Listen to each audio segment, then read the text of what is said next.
And once again, it isn't the real material problems of the people of Karnataka that is the topic of politics in that state that's going to the elections. Now it's a statue of the founder. But it's public money that's been used, and perhaps that's why it's blown up into a big fight. I'm Shiv Aroor. This is 5 Live. As always, the headlines first. Supreme Court directs the release of 6 Rajiv Gandhi killers. Assassination convicts walk free. Congress unhappy. Calls the move wholly untenable. This despite Rahul, Priyanka and Sonia in the past, quote-unquote, forgiving the killers of their loved one.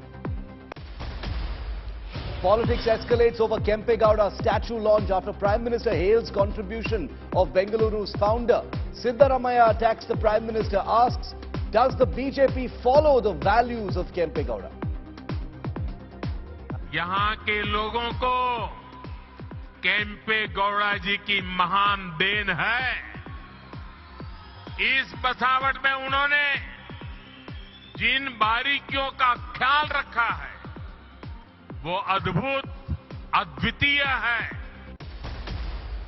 Supreme Court extends protection of the alleged shivling in the Gyanvapi case. Protection of area to continue till further orders. Relief for actor Jacqueline Fernandez as court defers her bail order in 200 crore rupee extortion case linked to conman Sukesh Chandrasekhar. Interim bail continues for the actor. Final order on November the 15th. 3 arrested for murder of Punjab's sacrilege accused. Police claim 6 shooters were involved, out of which 3 are absconding. Cops say shooters linked to gangster Goldie Brar.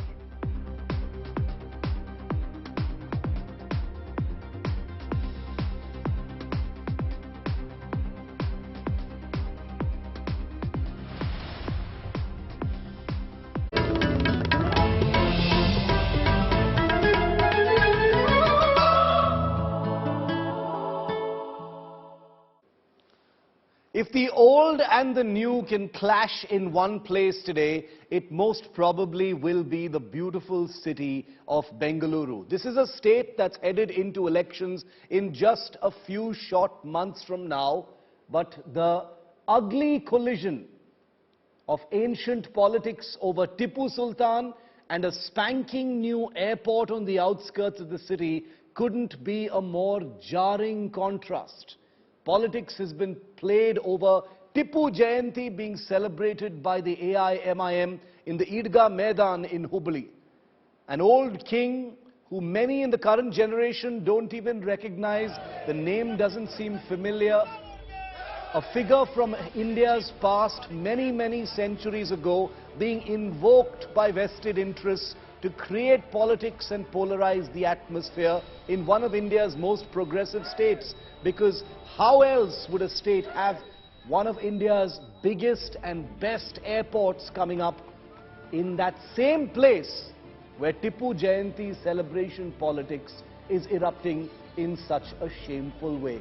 That's one of the big contrasting images I wanted to put in your minds, viewer, before we get into our main story today. Tipu Sultan, brand new airport, a collision of the old and the new in one state that's going into elections. Meanwhile, staying with that airport itself, well, it's not all new, because on that airport's premises, a war has erupted over a statue that has been erected. Moments after Prime Minister Modi unveiled this 108-foot statue of the founder of Bengaluru, the old Vijayanagara chieftain Kempegowda. Political fireworks have exploded, and they're still exploding. Former Chief Minister and senior Congress leader Siddaramaiah targeted Modi and the BJP. In a series of tweets, Siddaramaiah has asked, is the BJP government in Karnataka a true follower of Kempegowda and his values? The face-off is only snowballing. Here's more. Bengaluru on Friday got a new landmark, a 108-feet bronze statue of the city's founder, Nada Prabhu Kempegowda. The Statue of Prosperity is meant to honor the contributions of Kempegowda, who founded the city in the 16th century. PM Narendra Modi, unveiling the statue, assured that the BJP government would work towards ensuring Kempegowda's vision for the city. यहाँ के लोगों को केम्पेगौड़ा जी की महान then है। इस बसावट में उन्होंने जिन बारीकियों का ख्याल रखा है वो अद्भुत, अद्वितीय है।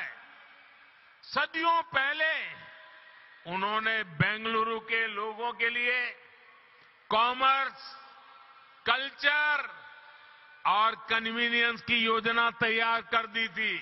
नाड़ प्रभु केम्पेगौड़ा जी का बेंगलुरु की संस्कृति को भी समृद्ध करने में अहम योगदान है।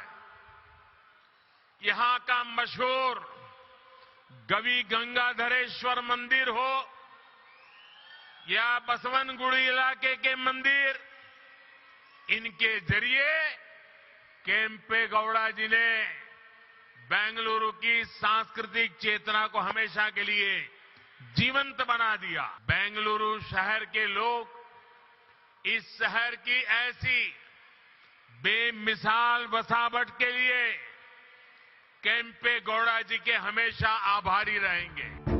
Political fireworks exploded right after the statue was unveiled. Former CM Siddaramaiah targeted Modi in a series of tweets claiming the BJP is not a follower of Kempegowda's ideals. Siddaramaiah, staking claim to Kempegowda's legacy, said that it was the Congress that named the Bengaluru airport and a metro station after the city's founder. Ahead of the PM's visit, Karnataka Congress President D.K. Shivakumar had written to PM Modi alleging rampant corruption under the Basavaraj Bommai government. A big corruption campaign is going on. Karnataka has become the most corrupt state. Unemployment problem has gone up very high. No employment facilities to the youngsters. So all these problems are there. So we have written a letter to him. The Congress also accused the state BJP leaders of neglecting Kannada and promoting other languages. The opposition JDS questioned why the Bommai government had spent funds on this project instead of filling the city's killer potholes. The unveiling of the new terminal of the Bengaluru International Airport and the Kempegowda statue by Modi is being showcased as a mix of modern Bengaluru and Karnataka's glorious past. The ruling BJP hopes it can highlight its development mantra ahead of the assembly polls next year. Bureau Report, India Today. So that one statue, and remember, this is not just about that statue of Kempegowda, it's about the election that's coming up. The conversation in Karnataka today swirls entirely around an election that is only a few short months away. And that's the reason why what we have today over this statue is a war for credit, a war for priorities, a war for legacy, a war for who did more to honor the name of Bengaluru's great founder, Narendra Prabhu Kempegowda, is the big question that we're asking right now. And it's a question that the BJP and the Congress are asking each other as well. The reason we've decided to debate this today on 5 Live is because the Kempegowda statue, according to both political parties today, represents something bigger. Whether it is honoring the founder of Bengaluru, the Congress says we did it first. The BJP says no, we are doing it the right way. As far as expenditure is concerned, the Congress says, where are your priorities? Have you learnt anything from the great Kempegowda? All of this is just cosmetic. So the crossfire is on over that towering figure of the great Kempegowda. Joining me live now from Bengaluru, Mohan Vishwa, spokesperson of the BJP, and Aishwarya Mahadev, Congress spokesperson. Thanks very much to both of you for your time and for joining me on this. Aishwarya, to you first. Multiple levels of discontent over this statue. One over the expenditure, 2 over credit, 3 over legacy, 4 over, certain Congress leaders not being, called for this. Why has it become such a tower of discontent, if I can call it that? Shiv, I can't hear you very clearly. Can you repeat that? I can hear you a little better now. Aishwarya, the question I'm asking you is, this particular tower of Kempegowda has become a kind of flashpoint, a center of politics. Not so much the airport, but this statue itself. Why? Would you encapsulate for us why the Congress is annoyed about the manner in which this statue has come about?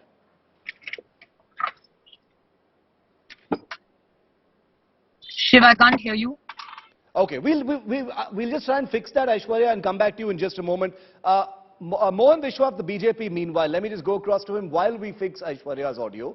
Mohan, you've heard the many different things the Congress has had to say while the Prime Minister was in Bengaluru inaugurating the statue of Kempegowda. What is your response to them?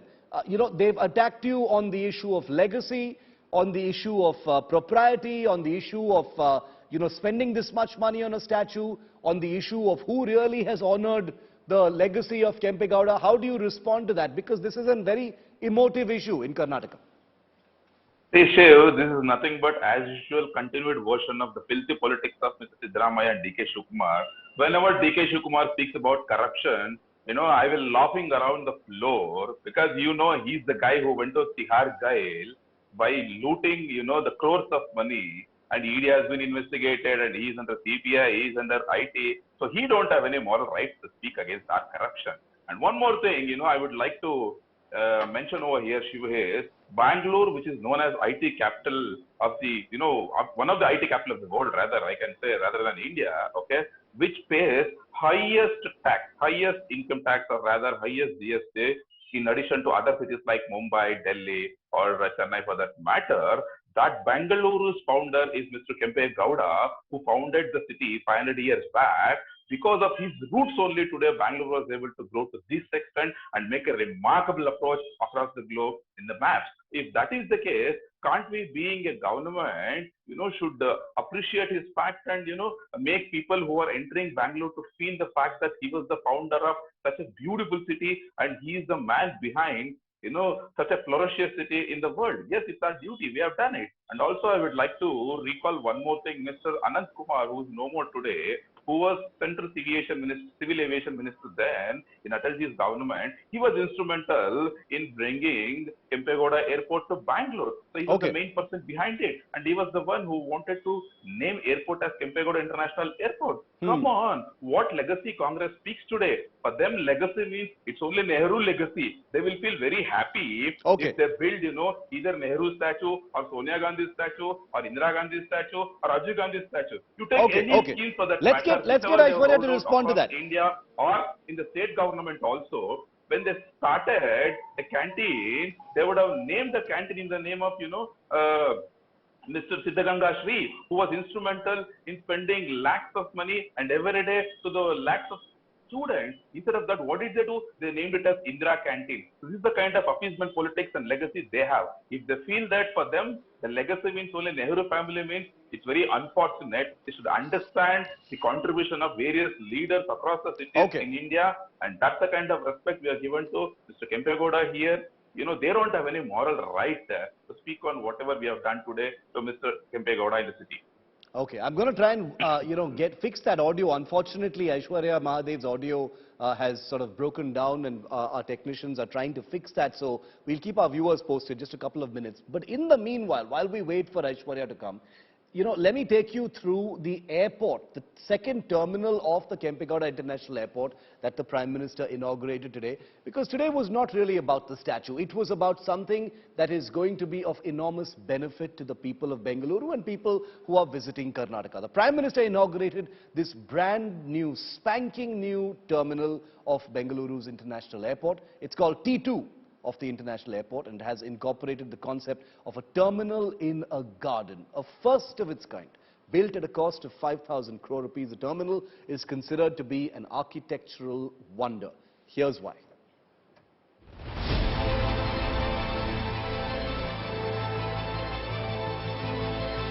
The IT city of India gets a massive facelift. The Kempegowda International Airport adds a swanky new terminal to its ranks. Built at a cost of 5,000 crore rupees, the new terminal is designed as a tribute to the garden city of Bengaluru. With sprawling green walls, hanging gardens and outdoor greens, to give flyers the experience of walking in the garden. With the new terminal inaugurated by Prime Minister Narendra Modi on Friday, the passenger handling capacity of the airport as well as counters for check-in and immigration have doubled. The refurbished airport now has the ability to handle as many as 5 to 6 crore passengers annually. The airport has already set new benchmarks when it comes to sustainability with 100% green renewable energy across the campus. The main attraction of the new airport terminal is this brand new landmark, a 108 feet bronze statue of the city's founder, Kempegowda. The International Airport too is named after the 16th century chieftain under the Vijayanagara Empire. The giant bronze statue of Nada Prabhu Kempegowda is dubbed the Statue of Prosperity and has been built at a cost of 85 crore rupees. This too was inaugurated by Prime Minister Modi. आज वहां जाकर लगा कि नया terminal तस्वीरों में जितना सुंदर दिख रहा है, उससे भी ज्यादा भव्य है, आधुनिक है. Kempegowda was regarded as one of the most educated and successful rulers of his time. It was he who fortified Bengaluru and developed it into a city in the 1530s. And today, the IT city has given its biggest tribute to the city's founder. Bureau Report, India Today. Okay, we have Aishwarya Mahadev of the Congress back. Mohan Vishwa of the BJP continues to stay with us. Aishwarya, I hope you can hear me now. I don't know if you were able to hear Mohan Vishwa, but go ahead. He basically says that the Congress has nothing better to do than play politics over a Kempegowda statue, which should be welcomed unequivocally. Go ahead, Aishwarya. Yeah, good evening, Shiv. I think it's very ironic that Mohan Vishwa wants to preach and sit on his high horse when we've seen the BJP do politics over the death of people and also the sort of politicization you're seeing in my state. The Congress party today wants to emphatically state that today, if Bangalore is or was Garden City and boasts of so much infrastructure, there is a lot of the, let's say, the innovation and also the efforts of the successive Congress governments. And you've seen the stability that our Congress government has given you. And if you look at the letter, Shiva, what has happened today, one, let us remind the BJP that anything when it comes to Nada Prabhu Kempegowda, the initiative to rename landmarks or to rename things, whether the metro stations, even the bus stand, railway station rather, you see it was the Congress government that did it. But it cannot just be naming something. But I think the Congress government successively has stood for the rights of Kannadigas, whether it's voicing our opposition to IBPS, whether it's now opposing very strongly the fact that the language, that there's going to be a language barrier for Kannadigas when it comes to a lot of examinations, central examinations, and also the fact that Hindi imposition is a large issue. But when it comes down today, and if you look at the letter, my leadership has said something very simple. You're coming here today, the BJP, your BJP government here is showing you one thing, but please actually go on the roads of Bangalore, please actually look at the crumbling infrastructure, and please answer the fact that the man who's the biggest proponent of na khaunga, na khane dunga, has a government that is openly mired in accusations of being a 40% sarkara, not only from the Congress side, but also from contractors associations, religious mutts, hospital associations and school associations themselves. This BJP government today may have shown Prime Minister Modi one part of Bangalore, and mind you, Shiv, the past 1 week, everybody's been gearing up trying to fill up potholes for the same purpose. But once he's gone, I think it's business back to as usual, you know, full of corruption and absolutely so the allegation no is government that this infrastructure. was two things that the Congress is saying, Mohan Vishwa, that you can respond to. A, that this was all cosmetic. You know, the preparations for the city are all cosmetic because the rest of Bengaluru is in a mess. Potholes have been covered. But the more important one, which even Mr. Siddaramaiah said, is, you know, you can inaugurate all the statues you want, but which is the BJP, does not represent the true virtues of Kempegowda. And Aishwarya just listed out some examples of why she thinks that is true. Go ahead and respond. See, Shiva, this is the problem with Congress. They are still in the same old outdated syllabus song called 40% commission. They are singing the same old song from past 3 to 4 months, which, you know, they are not able to produce even a single basic evidence. Like as his leader, Mr. Rahul Gandhi used to scream about Rafael and Pegasus, everything in the past. Same thing is happening here also. Come on, she has to understand and she should go and see that how pathholes are being filled from past 1 or 2 months, and also how there is an issue of weather, you know, which had an issue while filling the pathholes. Say out of 31,000 pathholes, there are 23,000 pathholes which has been filled till now from past, 2 to 3 months. So that's the number which we have. She has to go around for a city rounds and she has to see what has happened from past 1 month. Okay, even during, the climatic situation of Bangalore. So that is one part. The second part is like, as you were mentioning, or as she was mentioning about the values of Kempegowda being followed by BJP. See, I would like to ask her, what values does Congress follow till now from Kempegowda, except for the following the values of, their old legacy leader, either Nehru or Indira Gandhi or Sonia Gandhi or Rajiv Gandhi for that matter. I gave an example of Indira Canteen. Why there was a need to name that canteen as Indira Canteen? Come on, there is Mr. Siddhaganga Shri, who is instrumental in feeding lakhs together students every day for decades together. Instead of using his name for that, why did they use Indira Gandhi? It's just because there's petty politics and appeasement politics. So we have not done that. So we have taken the proper step, and we know who has contributed to a particular, the development or other things for that matter, and they have made it very clear. So we are not behind any petty politics, and we are not behind any appeasement politics like how they will do for Tipu Sultan. To take one more example, their own leader, Mr. Tanveer Seth, yesterday has mentioned that he's going to build 100 feet tall statue of Tipu Sultan in Mysore. What response they have? What is the contribution of Tipu Sultan to Mysore, or what is the contribution of Tipu Sultan to Bangalore, Karnataka for that matter? Respond, Aishwarya. Congress last word. Almost out of time, Aishwarya. Go out of appeasement politics. One second. Shiv, I think first and foremost, the fact that he says there were 30,000 potholes and we're filling it up now is shameful in itself because of the pride he takes in with it. And the fact of the matter is, even today, a family is written saying, give us mercy killing or euthanize us because the government is so corrupt, they're not giving us, the payment that was due. And it's a couple in Shimoga, you should follow on that.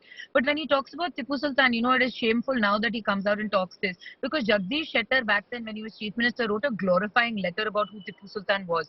And let's keep the politics aside. If you look at a mere reading of history, which I think for the BJP is extremely hard to do, you remember the successive battles of sharing up Patna, and you also look at whether you like it or not, you cannot view Tipu from the prism of a religious angle, rather as a statesman, because with the minute you look at it religiously, you can see what the Maratha did to several parts of Karnataka states. There has to be a distinction there, and it is shameful that the BJP will foist this communal divisive bogey again, while they themselves, when they were power, even wrote a commemorative book about Tipu Sultan, Shiv. And I think it is absolutely shameful for Mohan Vishwa here, who has absolutely no knowledge of anything. And when he talks about Indira canteens, the Indira canteens fed the urban poor. What has the BJP government done? Forget it. You wanted to rename it, you could have renamed it. You didn't do that. You shut them down. And during COVID, you were taking payment and Aadhaar cards from people to even give them food when they were starving because you shut down everything. The BJP has no locus. They are absolutely a scam, have not stood for Kannadigas or Karnataka. And in 2020, we're getting closer and closer to the election. I think, as much as India today continues to strive to keep the spotlight on the substantive issues, we are going to see more emotive issues fanned up and stirred up. The polarizing stuff in Karnataka, because that's really been the mood right from day one. And I mean literally day one, since December 31st, 2021 is when the hijab story broke, right here on India Today, and it's been non-stop polarizing headlines from the state of Karnataka. Only a few months to go. We'll have to see where the narrative actually goes. Thanks very much, Aishwarya and Mohan, for joining me here on India Today.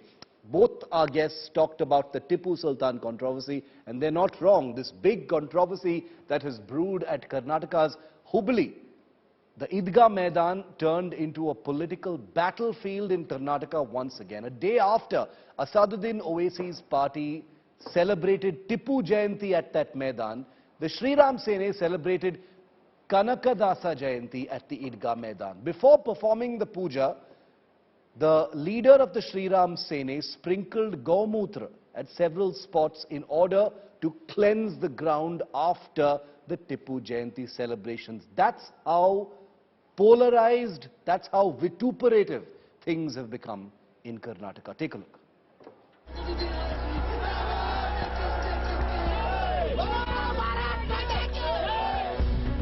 It's polarization Nataka once again. The Idgah Maidan in Karnataka's Hubli is at the center of a new controversy. First, it was the Ganesh Chaturthi celebrations by the BJP and right-wing Hindu groups. Then came the Tipu Jayanti celebrations by Asaduddin Owaisi's MIM on Thursday.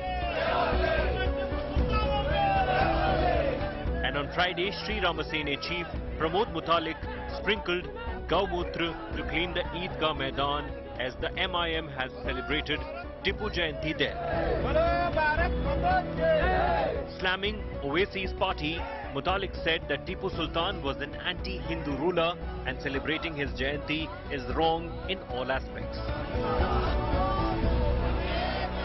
Tipu जयंती करके अपवित्र किए थे, अशुद्ध किए थे, इसलिए हमने गोमूत्र यहाँ फैलाकर शुद्ध किए हैं. Mutalik's remarks comes a day after he and other members of the Hindu right-wing organization were detained as they tried to disrupt the Tipu Jayanti event. Mutalik's Gaumutra stunt did not go down well with the MIM. The party netas slammed him for the political gimmick. Pramod मुतालिक को constitution के बारे में पता नहीं है शायद. इस देश में सबको समान अधिकार है, लेकिन उन्होंने ये आज जिन्होंने काम किया है उसको हम खंडन करते हैं. The BJP, without mincing any words, fired a salvo at Owaisi, calling Tipu a barbarian whose legacy is nothing but a blot in the history. I don't know whether this is a precursor to communal rhetorical clash, as you call it, but the issue is that Tipu Jayanti is an affront to sensibilities of all Indians, including Muslims. His legacy is a blot. He's a barbarian who killed several thousand people, Hindus, Christians, Catholics, you name it. The Congress and JDS have accused the Basavaraj Bommai government accusing of raising divisive communal issues. These issues only to disturb those area people, not only disturb, but they wanted to create vote bank by raising all these issues. Other than that, they have no commitment to the society. We want a secular fabric. Let Eidgah Maidan be restricted to Eidgah. We have a lot of places to celebrate Ganesha festival. So I think no other should not intervene with this. Government is not fair by involving with all this type of affairs. MIM workers observed Tipu Jayanti at the Eidgah Maidan after the BJP-controlled Hubli-Dharwad civic body gave the green signal. With assembly elections closing in, Savarkar and Tipu Sultan may prove fresh political flashpoints in Karnataka. With Nagarjun Dwarkanath in Bengaluru, Bureau Report, India Today.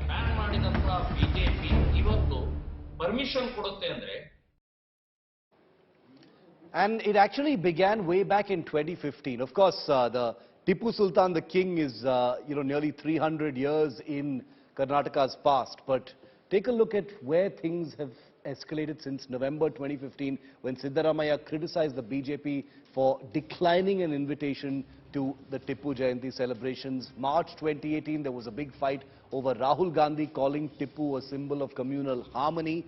Cut to May 2022, that's this year, Hindu groups sought permission to do a puja at Tipu's Jamia Masjid. July 2022, removal of content on Tipu Sultan from school curriculums in Karnataka. That's an ongoing issue. October 2022, last month, the Tipu Express between Bengaluru and Mysore was renamed as the Wadiyar Express. And finally, in November 2022, the AIMIM, Asaduddin Owaisi's party, celebrates Tipu Jayanti at the Eidgah Maidan. So the Tipu echo is very strong in Karnataka. In the 2018 election, when Yogi Adityanath had gone to Karnataka to campaign as well, there was a big Tipu versus Hanuman sort of narrative that had taken place at that point of time as well. We'll keep a track of this. We've got some breaking news coming.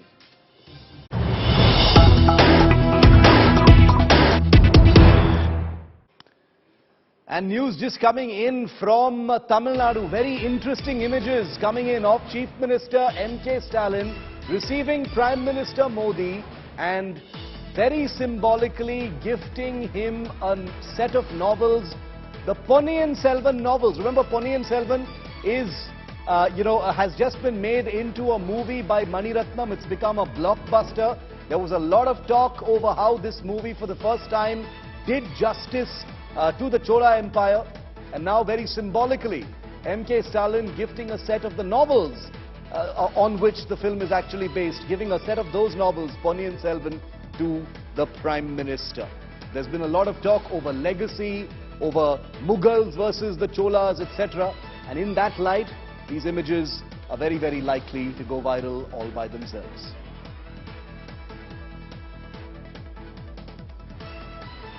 The Prime Minister, remember, is on a big south trip from Karnataka to Tamil Nadu to elsewhere, all part of a stopover in different parts of southern India to inaugurate projects. The big one today was in Karnataka, of course, but he also addressed young Indians, school students in Tamil Nadu a short while ago, and now this meeting with M.K. Stalin, the Chief Minister of Tamil Nadu.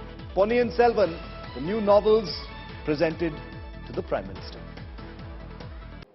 In the latest in a spate of young people dying by heart attack for no apparent reason, actor Vidhan Soudha has passed away after a heart attack. He was a fitness freak. The TV star, who was 46 years old, collapsed while working out in his gym. It's being reported that he suffered a heart attack.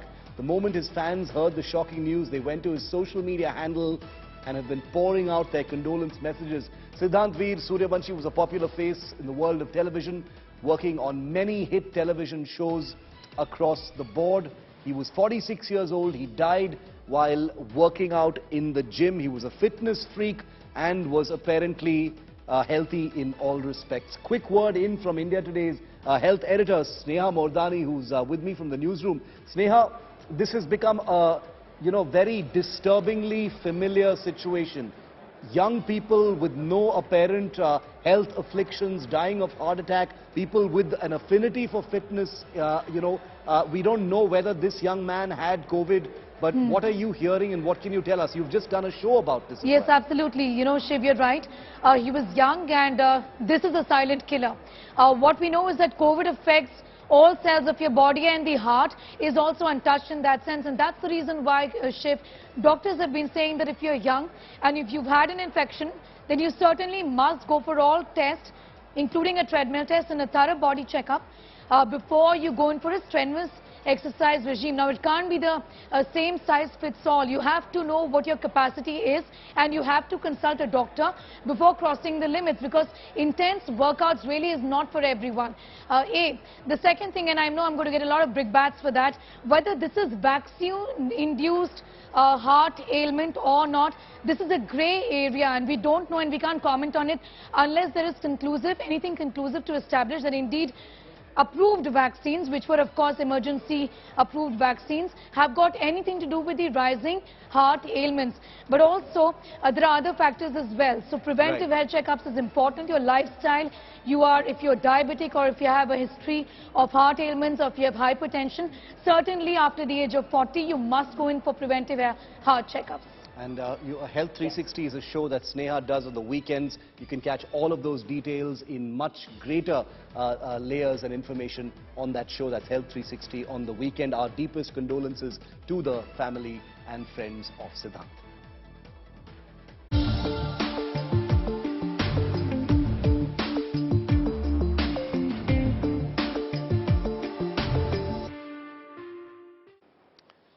Following a chaotic takeover by billionaire Elon Musk, Twitter has been going through a lot of changes. The latest, where it introduced an official label or tick for select verified accounts. If you are one among millions of verified accounts around the world, then you've got concerns and a lot of confusion. It's led to a tsunami of spoof accounts. These new changes introduced by Elon's Twitter, which many critics had warned the new chief about. Twitter is hustling to deactivate these accounts, but it seems like an endless game now of cat and mouse. Take a look.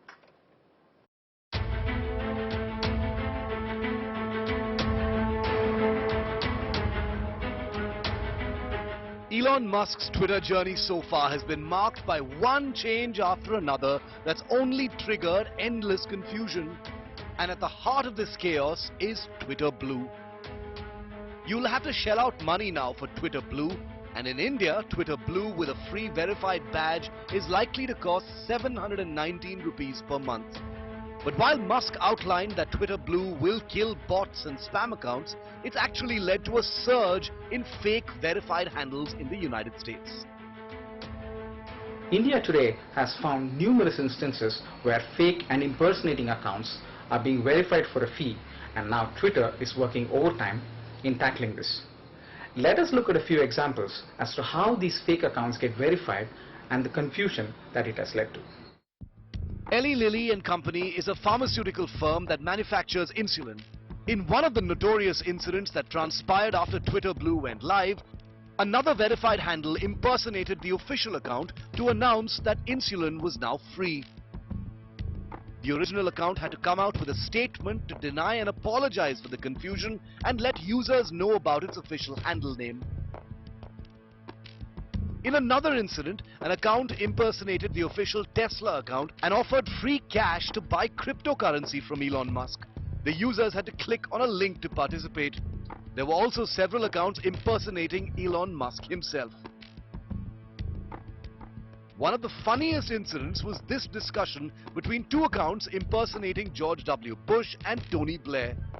The accounts were indulging in some humor, sharing sarcastic jibes on the ex-US President and the ex-UK Prime Minister. But jokes aside, this could lead to an uncontrollable spread of fake news and misinformation. So how do you differentiate between the real deal and the fake?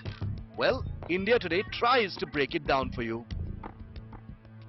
Twitter itself gives a way by which it still discriminates the mode of verification of handles. Upon visiting one's profile and clicking on the verified tick symbol next to the account name, we will get two separate descriptions differentiating between legacy verified and subscription-based verification. It's clear now that Twitter under Elon Musk is working on a trial and error method, and there are many loopholes in Twitter Blue that the team will have to plug, because this verification model seems to be a bigger fake news magnet than the OG. As of now, Elon Musk has said, what doesn't work will be changed and what does work will be kept. That's the new Twitter under Elon Musk. Stay tuned, because many things will change literally on a daily basis. With Sai Kiran Kannan in Singapore and Akash Sharma in Delhi, Bureau Report, India Today. So let's try and decode some of the basic questions that a lot of people are asking. We've just shown you how, opening the floodgates to a paid blue tick has led to an instant profusion of parody handles or impersonating handles that have caused a lot of trouble. The real handles have had to apologize. Many people have said, "Arey, this is not me." By the time people realize that these are fake accounts that have just paid that money and gotten that blue tick, the trouble is already done. But there are real concerns. A lot of people are laughing, but there are real serious potential problems afoot under this new regime unless sense is made of it very quickly. Joining me live to make sense of this cold blue mess, as we're calling it, Siddharth Zarabi, Managing Editor of Business Today, Javed Anwar, Senior Associate Editor, and our in-house resident tech guru here at the India Today Group, and Barnik Chitran Maitra is Managing Partner, Arthur D. Little India. Welcome, gentlemen. Siddharth, I want to start with you. People have kind of lost track. People who've got a blue tick are wondering, ye kya ho raha hai? They're hearing about having to pay for a blue tick. Then they're hearing about something called Twitter Blue. Then they're being told, no, it's not the same thing. The badge will be something that you will get automatically if you become a subscriber to Twitter Blue. Can you just simplify it with some basic pointers on what Elon Musk is trying to do here? Shiv, I don't know even if he fully understands what he is trying to do. Remember, this was an acquisition that he wanted to walk away from till the threat of court action actually brought him back to the table, and $1 billion loss if he would not have acquired it. What is he doing? In the simplest of terms, there are two things. One, there is no verification process that is currently available at Twitter. Remember, the earlier blue tick was basically the culmination of a verification process. However opaque and difficult it must have been. I think the closest parallel that I can draw with this blue tick on open sale is the manner in which guns are sold in the United States of America, which is Twitter's largest market. And what is behind this madness of bringing the credibility of Twitter as the world's largest microblogging news platform is the desire to drive growth. And just one number quickly, Shiv.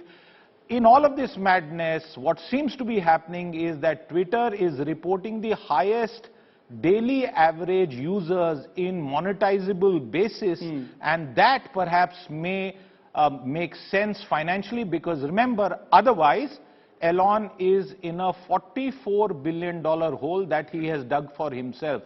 So instead of going to Mars, he might well go under terra firma. That's really scary. And you know, what hangs in the balance is millions of Twitter users, you know, whose everyday life depends on consuming and putting stuff on Twitter. Javed, to you next. You know, if a person has a blue tick, I have a blue tick, I know Siddharth has one, I'm assuming Javed also has a blue tick. What do people with blue ticks do now?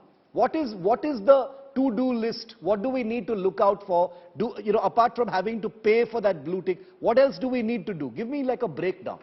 So for now, people who already have blue tick, like you or Siddharth, the only thing that they can do is wait and watch. Because I mean, they can subscribe to blue tick like the way Elon Musk did, and then once he subscribed to blue tick, his previous blue tick was replaced by the new blue tick. So if you go to Elon Musk's profile and click on his blue tick, it will tell you that this person bought the check mark. Whereas earlier it was telling people that this person is of some worth, and there was a verification done, and then this person acquired a blue tick. So my suggestion is, if you already have a blue tick, just wait and watch. But what is going to happen in a couple of months is that Elon Musk has very clearly said that all blue tick holders, they will have to pay $8. Or in India, the price is going to be $719. And if they don't pay it, then their blue ticks will vanish. They will go away. So, so I have a feeling that for at least a couple of months, everybody's blue ticks are safe. But after that, only the people who are paying for Twitter Blue, they will have the badge.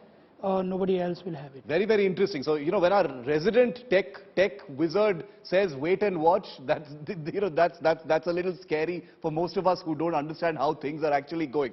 Barnik, to you, do you think this entire chaos is going to settle down soon? Because many people believe, Elon Musk is a, you know, part businessman, part entertainer. He has a very Trump-like quality about the way he is. You know, kuch bhi bol deta hai, kuch bhi kar deta hai. So everyone is a little nervous right now. Barnik. No, I don't think any of this uncertainty and tactics will stop. I think there has been over the last 72, 96 hours a grey tick which came, then the grey tick went away, then it got added back, it came.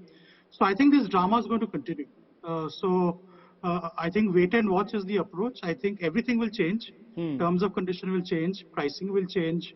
And Elon is following classic Silicon Valley mindset of let's test everything, and whatever will stick we will use, and whatever doesn't stick we will throw. So expect some entertainment and expect some more uncertainty as we move forward. But again, there may be some method in the madness. Yeah, sorry. Does this run the risk of changing the quality of Twitter completely, in your view, Barnik? Because everything that is happening right now, it is having an impact on how people are viewing the platform. Yeah, I think there is, again, I'm probably attributing some method to the madness. But you have to remember that even before Elon took over, Twitter was in decline. If you look at the Reuters story from nearly a year back, the heavy tweeters, the people who use Twitter every day of the week, post 3-4 times, have been dropping off, and the celebrity watchers and the sports watchers have migrated to other platforms like TikTok and Instagram. And Twitter today accounts for less than 0.7% of the global digital ad revenues. So the relevance and significance of Twitter has anyway been dwindling. Now, if you look at the only baby left for Twitter is the advertisement revenues. And if you do not have brand visibility on Twitter, advertisers stop spending. I think the only positive thing which is going on is at least there is some action on Twitter. So today, if you're a brand, right, at least there is some engagement with the audience, and there is a reason for you to go to Twitter. So again, while there are risks of advertisers getting put off by what's going to happen, advertisers getting put off by all the comedy going on, the threats of racism and radicalism being instituted on the portal. But this is what advertisers want, right? They want an engaged audience. They want people who are fighting, who are arguing comedy of errors. So I think it will change the nature of Twitter. Probably it will make it a little bit more interesting for advertisers because the current shape and trajectory of Twitter was headed nowhere. Let's really hope that the general complexion of Twitter doesn't change completely. You know, there are many things that are bad about Twitter, but most people are completely used to the way Twitter was and are going to be very resistant to too many big structural changes. But since the in-house experts have said wait and watch, that's precisely what we will do, and that's what our viewers will do as well. Siddharth, Barnik and Javed, thank you so much for joining me on this quick chat where we like to tell our viewers what we think about a story that is in motion, and we will continue to do so. It's a wrap on 5 Live. Thanks so much for watching.